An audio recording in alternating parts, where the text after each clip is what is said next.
Сәлеметсіңдер ме балалар? 76-шы сабақ Г дыбысымен әріпін жалғастырамыз. Ең алдымен каналға тіркелуді ұмытпа. Сонымен сабағымызды бастайық балалар. Ең алдымен бізге қарамен жазылған сөздер берілген екен. Ол сөздерде Г әріпі қай жерлерде кездесіп тұр, соның барлығын анықтайық бірге балалар. Егіз, сегіз, мерген, дәрігер, ертегі, әңгіме, жүген, жүгері. Сонымен балалар, Г әрпі қай жерлерде кездесіп тұр? Сөздің ортасында кездесіп тұр екен, иә? Жақсы балалар. Келесі К әрпі мен Г әрпін салыстырып оқиық.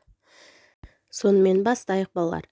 Бесік, бесігі, шелек, шелегі, елек, елегі, бүк, бүгу, тік, тігу, көлік, көлігі, бөрік, бөрігі, көрік, көрігі, сөк, сөгу, төк, төгу.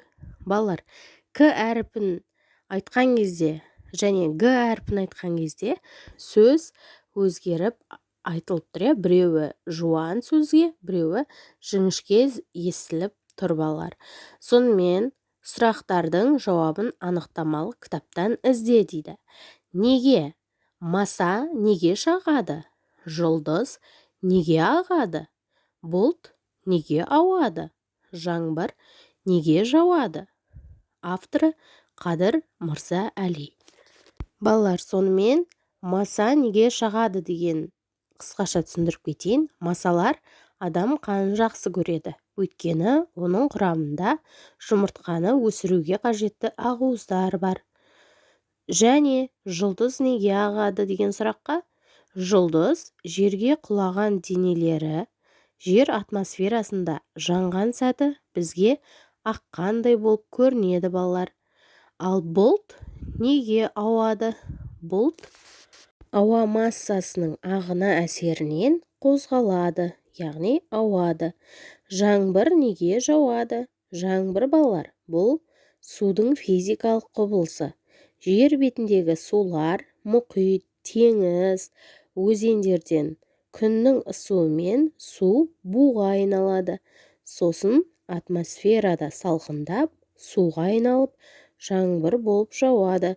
Яғни табиғаттағы су айналымы деп аталады балалар.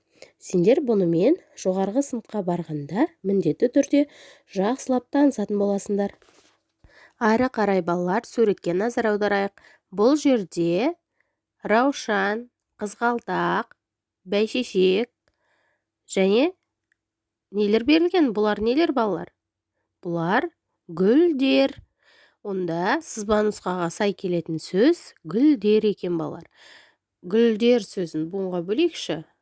Гүлдер екі буынды сөз екен балалар.